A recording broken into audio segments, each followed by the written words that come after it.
அனைவருக்கும் வணக்கம் இல்லையர். இரண்டாவது வினாவாக கேட்கப்படக்கூடிய முக்கியமான வினா களஞ்சிய பேரேடு, அதே போன்று மேந்தலை பயிர் கூட்டுத்துறவாக பார்க்க இருக்கின்றோம். அந்த அடிப்படையில ஒவ்வொரு வினாக்களா செய்கிற நேரம் செய்திருக்கிறார்கள், நீங்க டிக் பண்ணி கொள்ளுங்க சரியா அப்படியான்னு சொல்லி. ரைட். அப்ப முதலாவதாக எங்கிட்ட கேட்கப்பட்ட ஆனா கேள்வி என்னன்னு சொன்னா, களஞ்சிய பேரேட்டினை தயாரிக்கும் 5-4 முறையில களஞ்சிய பேரேட்டினை தயாரிக்கும். ஆகவே நாங்க களஞ்சிய பேரேட் நடிச்சு கொள்றோம். களஞ்சிய பேரட்டுடைய மாதிரியாக திகதி விவரம், பெருவனவு பகுதியில அலகு அளவொன்றின் விலை மொத்த பெறுமதி, அதே போல விநியோக பகுதியில அலகு அளவொன்றின் பெறுமதி மொத்த பெறுமதி, அதே போன்று மீதியிலே நாங்க அலகு பெறுமதி என்ற அடிப்படையில் களஞ்சிய பேரட் அடிக்கிறோம். ஒரு 5-4 முறையிலான களஞ்சிய பேரட் கேட்கப்பட்டு. இரண்டாவது கேள்வியாக கேட்கப்படும் மறுகட்டளை மட்டம். மறுகட்டளை மட்டத்தை நாங்க எப்படி கண்டுபிடிக்கலாம் என்று கேட்டீங்கன்னு சொன்னால், உச்ச நுகர்வு தர உச்ச கட்டளை காலம் என்ற சமன்பாட்டின் ஊடாக நாங்க மறுகட்டளை மட்டத்தை கண்டுபிடிக்கிறோம். அதே போல உச்சரிப்பு மட்டம், அப்ப உச்சரிப்பு மட்டத்துக்கான சமன்பாடு மறுகட்டளை மட்டம் சக மறுகட்டளை தொகை சய இழிவு நுகர்வு தர இழிவு கட்டளை காலம் என்ற சமன்பாட்டின் ஊடாக நாங்க கண்டுபிடிக்கிறோம். அதே போல தொழிற்சாலைக்கு வழங்கப்பட்ட இருப்புகளுடைய மொத்த பெறுமதி, இதை நாங்க ஒரு விநியோக சாலைக்கு அனுப்பப்படுமாக இருந்தால் அதை நாங்கள் எவ்வாறு கேட்கலாம்னா விற்பனை கிரயம் என்று கூட கேட்கலாம். ஆகவே தொழிற்சாலைக்கு வழங்கப்பட்ட இருப்புகள் மொத்த பெறுமதி கேட்கப்படுது. அதே போன்று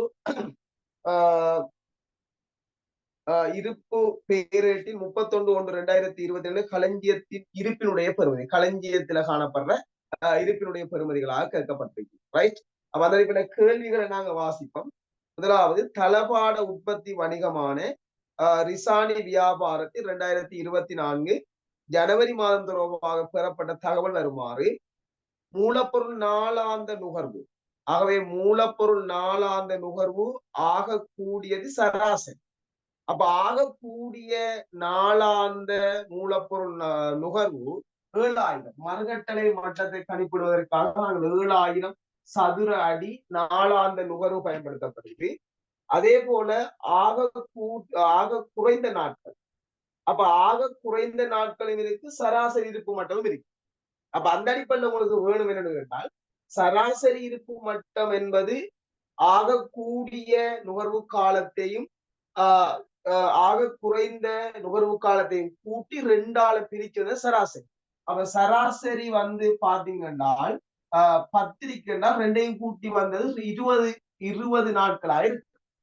அந்த 20 நாட்கள்ல ஆக குறைந்தது 5 நாட்களை கழிச்சீங்கன்னா உச்ச நுகர்வு காலம் 15 நாட்கள். உச்ச நுகர்வு காலம் 15 நாட்கள். இதை கவனித்துக் கொள்ளணும் பிள்ளைகள். இந்த நுகர்வையும் நுகர்வு காலத்தை நாங்கள் மதிப்பிடுற நேரம் ரெண்டும் ஒரே விஷயங்களா இருக்கும். காலம் என்ற நாட்கள் என்ற நாட்கள், வாரங்கள் என்ற வாரங்கள், மாதம் என்ற மாதம். அப்ப அந்த அடிப்படைகள்ல இங்க ரெண்டும், இங்க நுகர்வு நாளாந்த நுகர்வாகவும் அந்த நுகர்வு காலம் நாட்கள் இருக்குது. ஆகவே நாங்க உச்ச நுகர்வு காலத்தால பெருக்கிறோம்னு சொன்னால் மறுகட்டளை மட்டம் 1,05,000 அலகுகள். ஆகவே 1,05,000 அலகுகளாக எங்களுக்கு மறுகட்டளை மட்டம், அதாவது சதுர அடி, சதுர அடியாக மறுகட்டளை மட்டம் எங்களுக்கு என்ன வருது என்றால் 1,05,000 சதுர அடி மறுகட்டளை மட்டம். அவ முதலாவது விஷயத்தை வாய்த்த உடனே எங்களுக்கு என்ன வருது என்று கேட்டால் மறுகட்டளை மட்டத்துக்கான விடையை பெற்றுக் கொள்ளக்கூடியா இருக்குது. அதே போன்று இரண்டாவது விடயமாக எங்களுக்கு சொல்லப்படும் மறுகட்டளை மட்டம் வேறு எங்க தேவைப்படுது. அப்ப மறுகட்டளை மட்டம் எங்களுக்கு வேறு எங்க தேவைப்படுதுன்னு சொன்னால் உச்ச இருப்பு மட்டம் கணிப்பிடுறது. அப்ப உச்ச இருப்பு மட்டத்தை நாங்க எப்படி கணிப்பிடலாம்? மறுகட்டளை மட்டம் எங்களுக்கு வந்திருக்குது 1,05,000 அலகுகள். இந்த இடத்துல மறுகட்டளை தொகையை நாங்க எப்படி பார்க்கணும்? பாருங்க, மறுகட்டளை தொகை இந்த கேள்வியை பொறுத்த வரைக்கும் நேரடியாக தரப்படல. அப்ப மறுகட்டளை தொகை நேரடியாக தரப்படாத பட்சத்துல பிள்ளைகள் என்ன செய்ய வேண்டும் என்று சொன்னால், நாங்க உண்மையாகவே கட்டளை இடுவது எங்களுக்கான கிரயத்தை இழிவுபடுத்தக்கூடிய வகையில கட்டளை இடுவோம், அதாவது கொள்வனவு செய்யும். ஆகவே அந்த கொள்வனவு செய்யப்படுகிறதை நாங்க மறுகட்டளை தொகையாக பெற்றுக்கொள்ள முடியும். ஆகவே நாங்க கொள்வனவு செய்கின்றோம் எத்தனை அலகுகளையோ அத்தனை அலகுகளை நாங்கள் என்ன செய்யலாம், மறுகட்டளை தொகைகளாக பெற்றுக் கொள்ளக்கூடிய இருக்கு. ஆகவே மறுகட்டளை தொகை பிறகு கொள்வனவு செய்கிற அலைகள் 25,000 அலைகளா இருக்கு. அப்ப 25,000 அலைகளாக இருக்குமாக இருந்தால் எங்களுக்கு மறுகட்டளை அலைகள் வந்து 1,05,000 அலைகளாக இருக்குது. 1,05,000 அலைகள் மறுகட்டளை மட்டம். அவைய மறுகட்டளை தொகை 25,000 அலைகளாக இருக்குது. இழிவு நுகர்வை பாருங்க, ஆகக்கூடிய நுகர்வு 7,000, ஆகக்கூடிய நுகர்வு 7,000, சராசரி சராசரி நுகர்வு 5,000 இருக்கு. ஆகவே சராசரி நுகர்வு 5,000, ஆகக்கூடியது 7,000. அப்ப சராசரி 5,000 சொன்னா 10,000 பெறப்போது.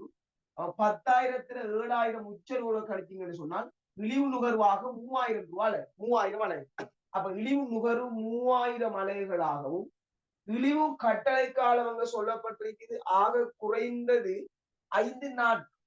ரைட், ஆக குறைந்தது 5 நாட்கள். மறுகட்டளை மட்டம் 1,05,000 அலைகள், மறுகட்டளை தொகை வந்து 25,000 அலைகள், இழிவு நுகர்வு 3,000 அலைகள், இழிவு கட்டளை காலம் 5 நாட்கள். ஆகவே நாங்க பிரிச்ச சுருக்கினமாக இருந்தால்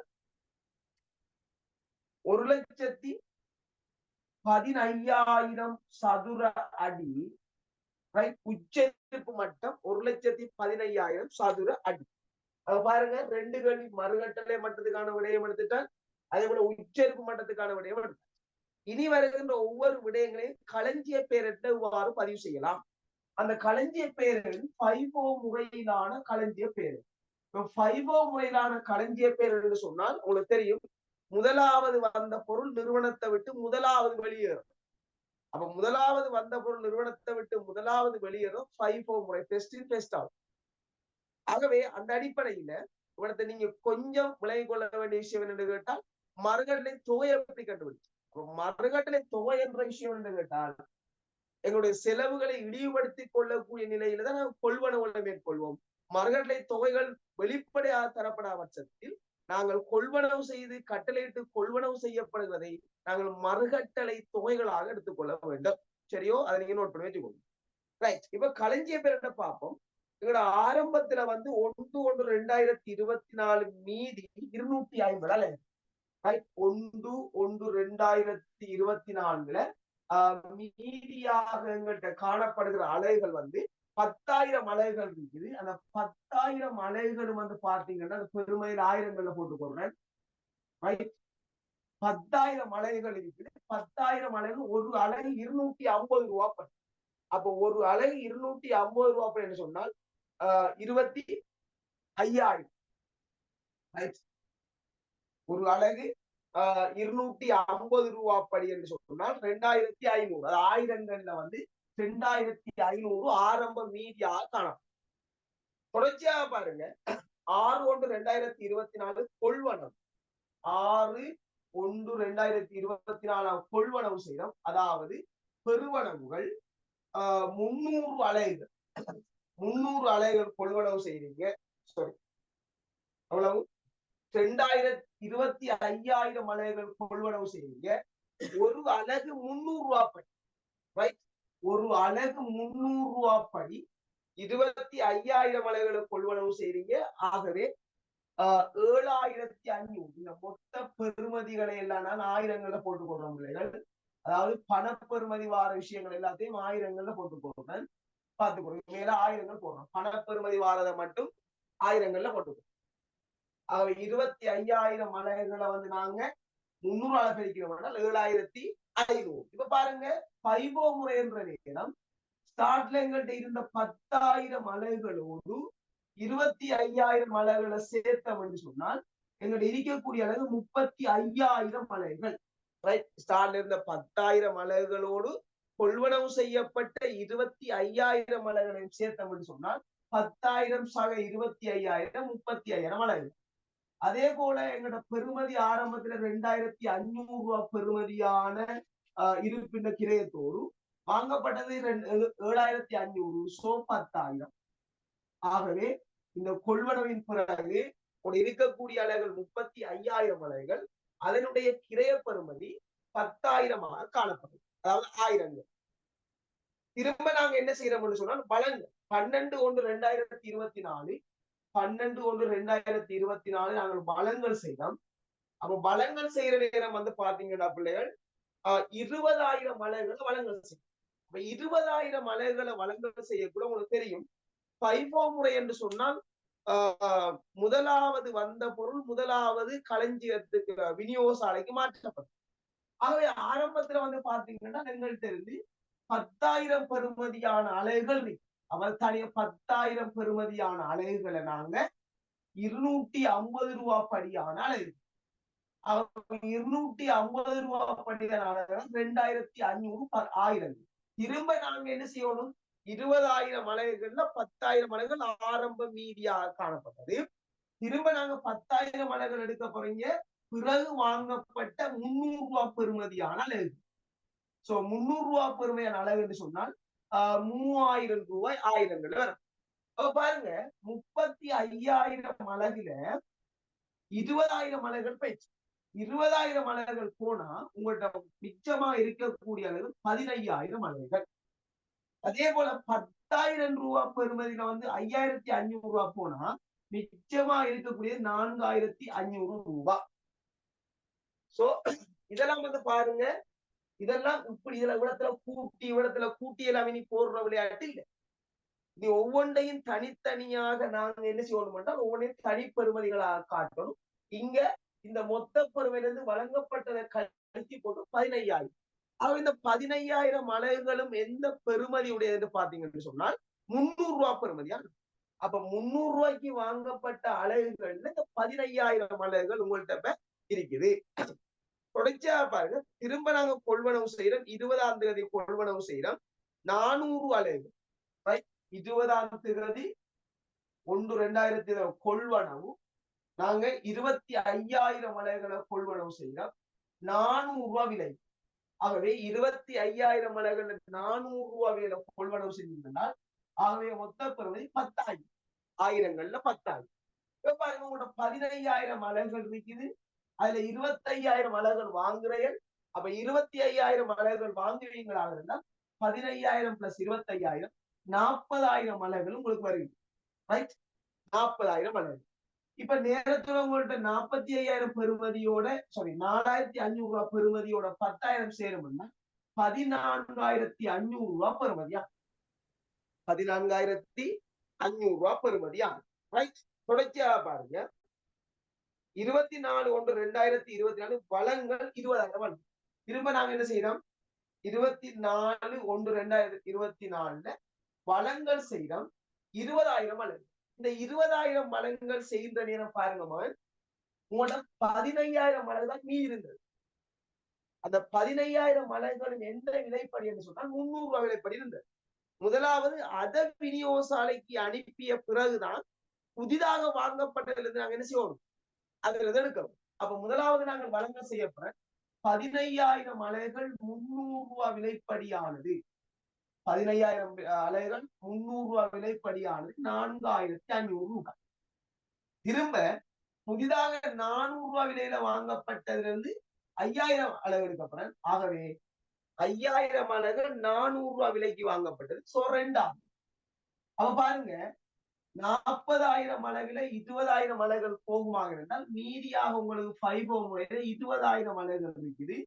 அந்த 20,000 அலகுகள் எந்த பெருமை பாத்தீங்கன்னா 400 ரூபாய் பெறுமதியானது. அப்ப 400 ரூபாய் பெறுமதியானது சொன்னால் எங்களோட மீதியாக இருக்கக்கூடியது 8,000 பணப்பெறுமதி ஆயிரங்கள்ல 8,000 இருக்கக்கூடியது. தொடர்ச்சியா பாருங்க 26ஆம் தேதி கொள்வனவு 26ஆம் தேதி நாங்க கொள்வனவு செய்யறோம் 25,000 அலைகள் 450 ரூபாய் விலை. அப்ப 25,000 அலைகள் 450 ரூபாய் விலைன்னு சொன்னால் 11,250 ரூபாய் ஆயிரங்கள். இப்ப பாருங்க 20,000 அலகோட 25,000 சேர்த்திக்கணும் 45,000 அலகுகள் வருகிறது. அந்த பணப்பெறுமதி 19,250 ரூபாய் ஆயிரம். தொடர்ச்சியாக நாங்க வழங்கல் செய்த 18,000 அலகு 29ஆம் தேதி நாங்கள் வழங்கல் செய்தோம் 18,000 அலகுகள். இந்த 18,000 அலகுகளை வழங்கல் செய்யக்குள்ள உங்களோட இருந்த அலகுகள் 20,000 அலகு இருந்துச்சு. அந்த 20,000 அலகுலையும் வந்து பாருங்க 18,000 அலகு. அப்ப நாங்க என்ன செய்யலாம்?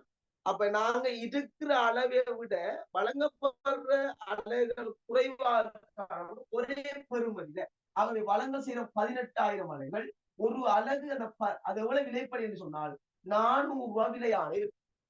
ஆகவே 18,000 தர 400 7,200 கால்குலேட் பண்ணி பாருங்க பிள்ளைகள். 7,200 இப்ப 45,000த்துல 18,000 அலகுகளை கழித்தீங்க. 45,000 அலகுல வந்து 18,000 அலகுகளை கழிக்கிறீங்கன்னு சொன்னால் 27,000 அலகுகள் உங்கள்கிட்ட மீதி அளிக்கப்படும். 27,000 அலகுகள் மீதி அளிக்கப்படும்.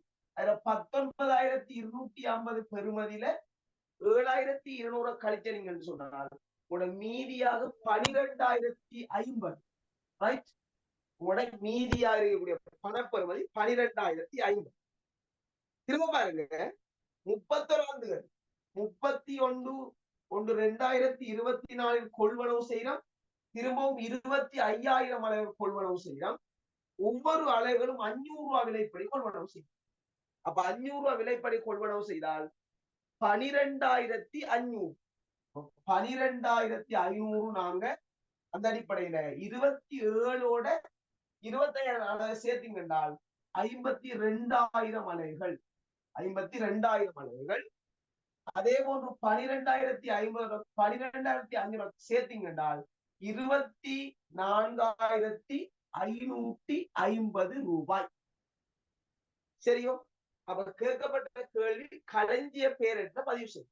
FIFO முறையில களஞ்சிய பேரேடு என்பது இந்த அடிப்படையில் செய்யும்.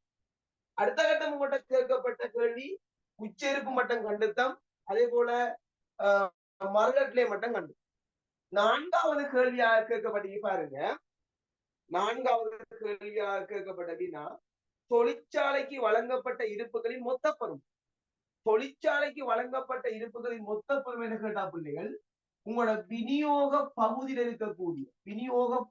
இருக்கக்கூடிய பெருமதிகளை மொத்தமா கூட்டுட்டீங்கன்னா சரி. அப்ப விநியோக பகுதியில 2,500 3,000 4,500 2,000 7,200 ஆகவே 19,200 ரூபாய். அப்ப ரூபாய் 19,200 ரூபாய் ஆயிரங்கள். 19,200 ரூபாய் ஆயிரங்கள். அதே போல 5வது கேள்வியாக கேட்கிறாங்க என்று சொன்னால் 5வது வினாவப்படுகிறது. இருப்பு பேரேட்டின் படி 31/3/2024 களஞ்சியத்தில் உள்ள இருப்பினுடைய பெருமதி களஞ்சியத்தில் உள்ள இருப்பின் பெருமதி இறுதியாக எங்களோட 31 சொல்லப்படுற டேட், அந்த சொல்லப்படுற எந்த டேட்டோ அந்த திகதியில காணப்படுற நேரான பெருமதியை பாருங்க. மீதியில காணப்படுற பெருமதி ரூபாய் 24,550 ஆயிரங்கள். அப்ப ஆயிரங்கள்ல மேல கட்டாயம் ஆயிரங்கள் போட்டுக் கொள்ளணும். சோ இதுல யாருக்கு குழப்பம் இல்லை சொல்லுங்க. முதலாவது வினா செய்ததுல ஏதாவது குழப்பம் இல்லை சொல்லுங்க.